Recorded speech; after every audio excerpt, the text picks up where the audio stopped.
Hey guys, my name is Zelia and you're welcome back to my channel. So, this meal, it is usually seen as a meal that is unhealthy, but I am going to be showing you how to make a healthy pot of egusi soup. Egusi soup is one of my favorite meals and is one meal I do not want to make compromise on. So let's see how to make a pot of egusi soup healthy. Making your egusi soup healthy largely depends on your calorie count, your ingredients, and your portion size. So today we're going to be putting all of these into consideration while making ours. On a hot pan, add 50 grams of palm oil.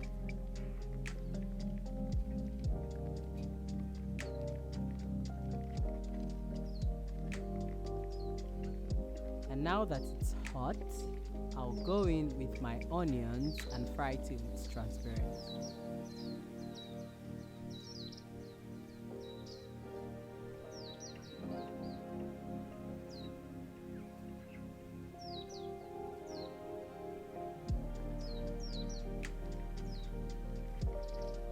And now let's add pepper. I love my egusi soup to be super spicy, so I'm going to be adding loads of pepper to mine. And then I'll fry the stew.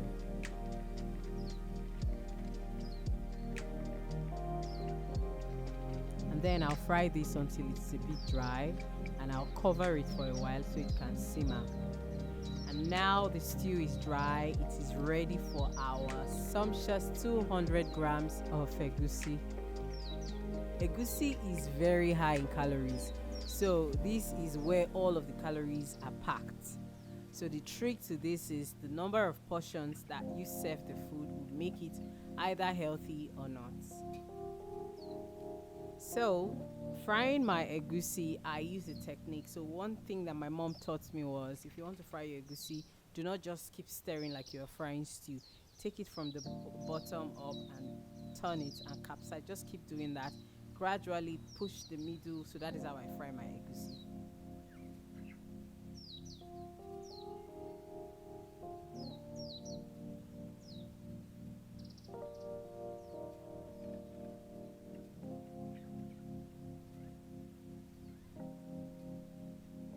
So I reserved a bit of oil because I know that the egusi would absorb all of the oil. So I'll just keep frying, stirring it gradually from the middle, push it to the side, from the side just capsize it to bits. Gradually, that's how I fry my egusi. So the egusi forms into tiny seeds, if that makes any sense. Another trick you can use with your egusi is soaking the egusi in water hours before you are ready to use it to cook. So that will also make it, form into seeds. And then it depends largely on your stirring. That's what makes your egusi seed form or not. So I'll just allow this simmer for a bit so it can cook. And then now the egusi is like dry. You can see that it's sticking to the pan already, and this is a non-stick pot. So I just keep stirring and I check to be sure that okay, it is properly cooked.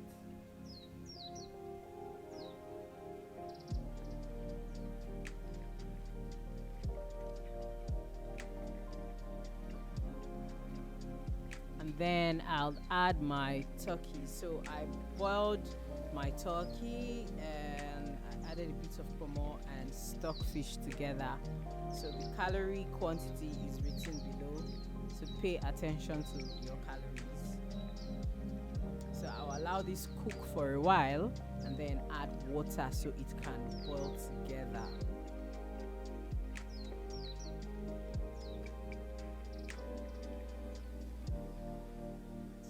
Stir it properly and then I'll add my uziza leaf. I love the taste of uziza leaf. I just started adding it to my egusi soup. So then I went in with my crayfish. Just for extra taste, I like using different types of crayfish. So right now I'm using the red crayfish and the normal crayfish.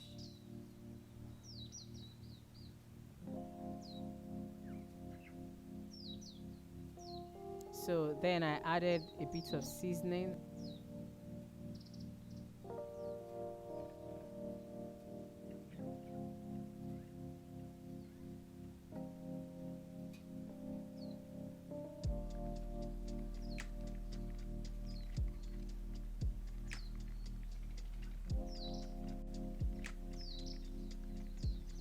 And then I'll stir this so all of the taste of the seasoning can, penetrate all my protein and my leaf, and then the aroma of the leaf can now saturate the soup.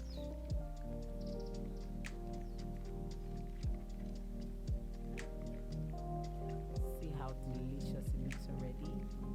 So I'll cover this so it can boil and cook.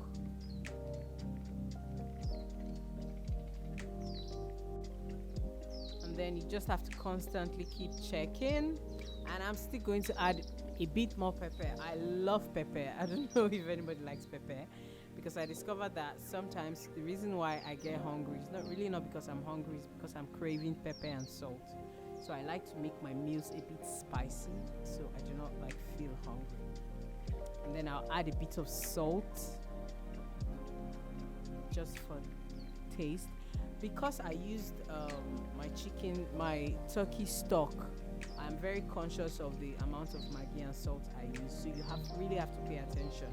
Some people like to overspice their meat stock, and then when they're cooking, they really don't need so much salt and Maggi. So anyways, I am adding my ugu leaf, and I'll just give it a stir. So, and then go in with a bit of water as I keep stirring it.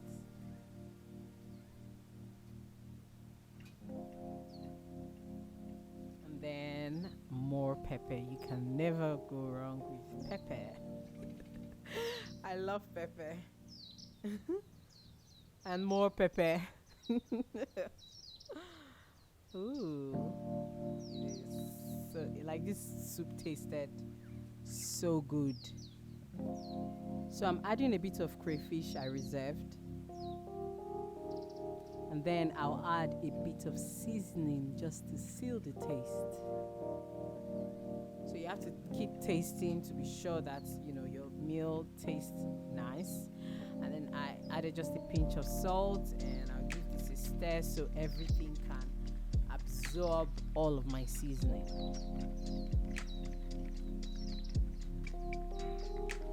Does anybody hit their spoons on the pot? I don't know why I do this. It's a habit I picked up probably from my mom. So I'll cover this so the juice from the leaf can, embrace the protein and the egusi.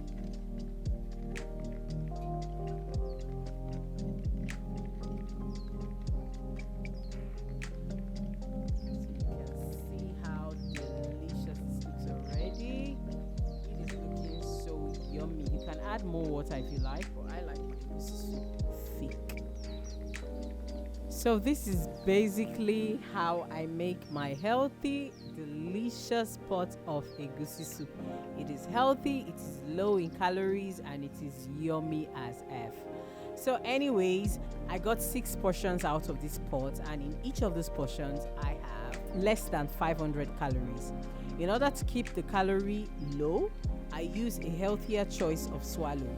So my swallow option for this meal is cabbage swallow. You can click the link above, the link that just popped up, to see how to make cabbage swallow. And I'll see you next time with another amazing, delicious recipe.